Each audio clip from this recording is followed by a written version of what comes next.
Tu veux que tes joueurs progressent vite, tu veux que tes joueurs jouent plus vite, mieux sous pression. Alors aujourd'hui, on va décortiquer le classique de l'entraînement dans le football moderne, le jeu de conservation. Simple à mettre en place, redoutablement efficace, que ce soit pour des U9 ou alors pour des seniors.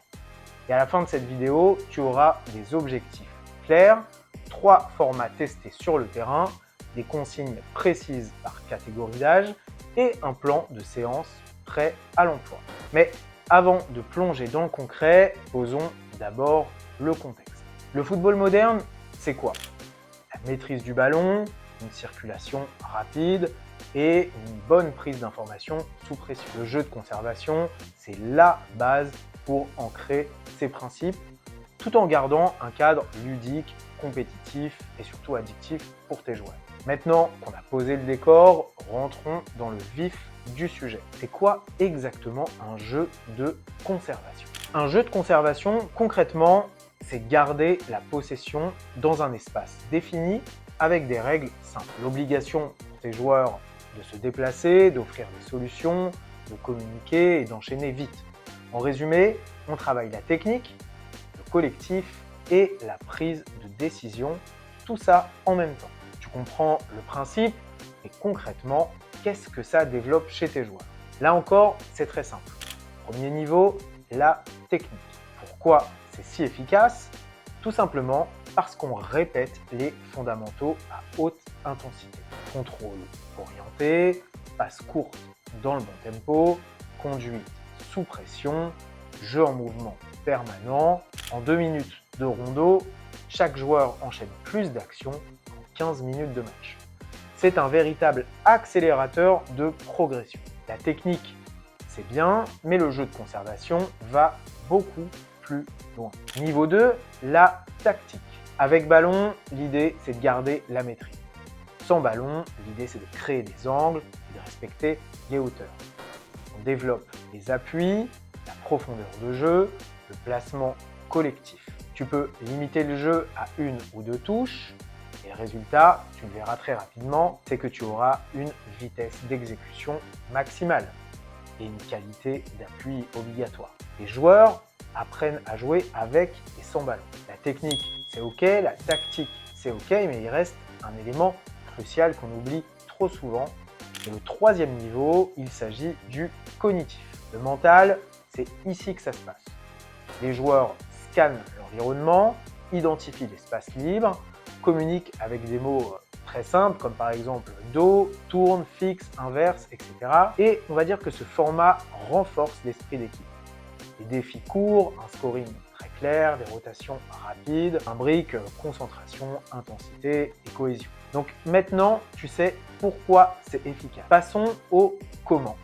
Je te donne 3 formats qui marchent, peu importe la catégorie que tu coaches. On commence avec un classique. Le premier format, c'est le rondo. Le rondo, c'est une valeur sûre.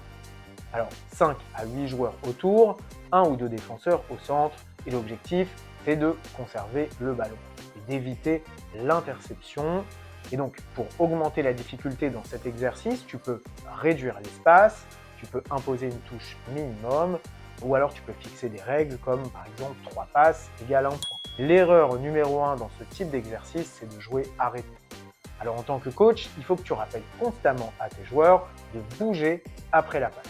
Le rondo, encore une fois, c'est la base. Maintenant, on monte d'un cran avec un format encore plus structuré. Le 2e format, c'est le 4 contre 2 en carré. Parfait pour l'école de foot.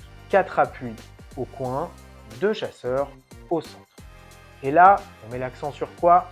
Tout simplement sur la vitesse de circulation ainsi que sur la qualité du premier contrôle.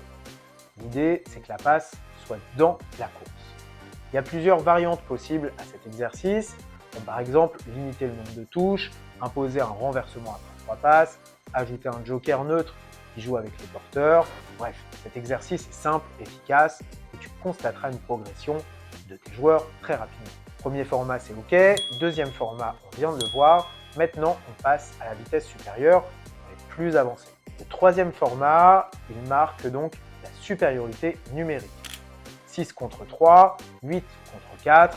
Ici, évidemment, on élargit l'espace. Donc, complexifie les décisions. Et le but dans tout ça, c'est d'améliorer la gestion des distances. Fixer d'un côté, renverser au bon moment. Tu peux imposer un nombre minimum de passes avant la verticalité. Tu peux aussi découper le terrain en 2 zones avec obligation de traverser une des 2 zones. Tu peux aussi lancer un chrono de 10 secondes pour que ton joueur puisse trouver l'appui opposé. Bref, ce format est parfait pour préparer les sorties de balles et le pressing à la perte. Voilà pour les 3 formats de base, mais attention, un exercice ne marche que s'il est adapté à ton groupe. Alors, comment l'ajuster selon l'âge et le niveau de tes joueurs? On va voir tout de suite comment l'adapter pour un groupe qui va de U7 à U11. On va faire dans ce cas-là un format très simple, espace réduit avec des règles simples à comprendre. Par exemple, 4 contre 1 ou 4 contre 2 sur 10 à 12 mètres de côté avec des rotations toutes les 30 à 45 secondes. L'objectif dans cet exercice pour cette catégorie, c'est d'améliorer la motricité, les passes de base et la coopération. Pour les catégories, je dirais U13 à U17, là, on introduit des contraintes. Nombre de touches limitées, avec des objectifs de renversement, et on peut introduire des règles comme par exemple X passe égale 1 point. Là, on va ouvrir l'espace et prendre un espace de 14 à 16 mètres. On va faire ensuite des séries courtes à intensité contrôlée. Pour les adultes et les seniors, on oriente tout vers la préparation tactique. Donc on définit les zones, un chrono et on précise le thème.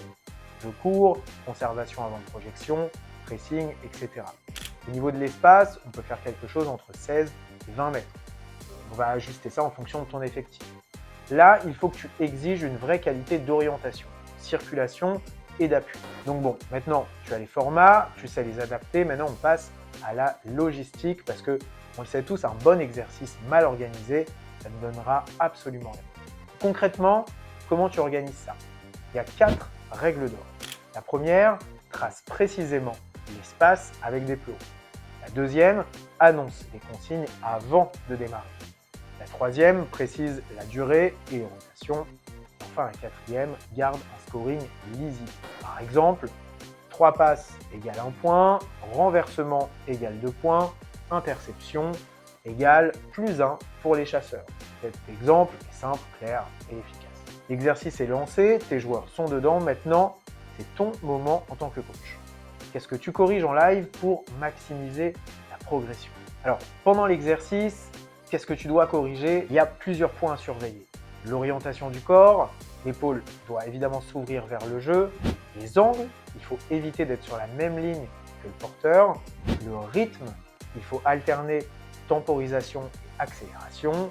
Et tu dois aussi surveiller la communication, faire en sorte que tes joueurs emploient des mots courts et que ce soit constant. Tu dois aussi prêter attention à la réaction à la perte.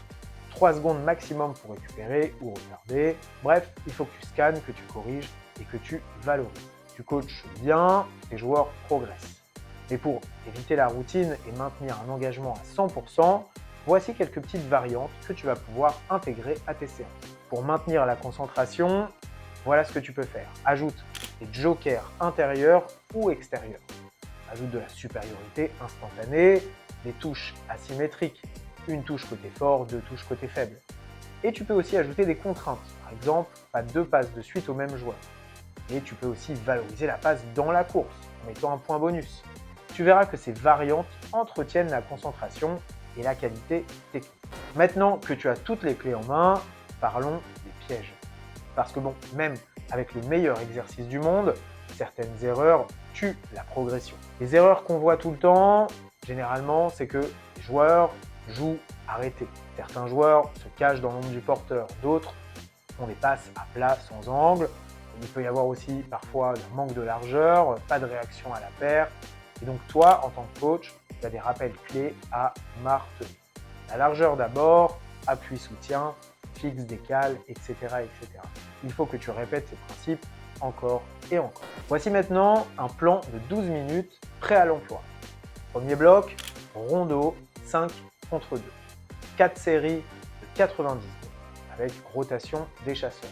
L'objectif de ce premier bloc, 3 passes minimum avant renversement. Deuxième bloc, 6 contre 3 en 2 zones. 3 séries de 2 minutes avec un bonus au reversement. Troisième bloc, jeu libre, 7 contre 7. Avec une thématique simple, conserver avant de projeter. Et là, c'est un bloc de 4 minutes. Puis enfin, un débrief express sur ce qui a bien fonctionné, ce qu'on doit améliorer au prochain bloc, à la prochaine séance, etc. Alors tu l'auras compris, le jeu de conservation, c'est un outil central. Il développe la technique, structure les principes cognitifs et entraîne la prise de décision à haute fréquence. Intègre-le chaque semaine, varie les formats, scanne, corrige, valorise et tu verras que tes joueurs progresseront vite et bien. Si tu veux d'autres formats prêts à l'emploi, si tu veux des fiches de séances, des exercices animés, dis-le en commentaire, abonne-toi à la chaîne et à très vite pour de nouveaux contenus.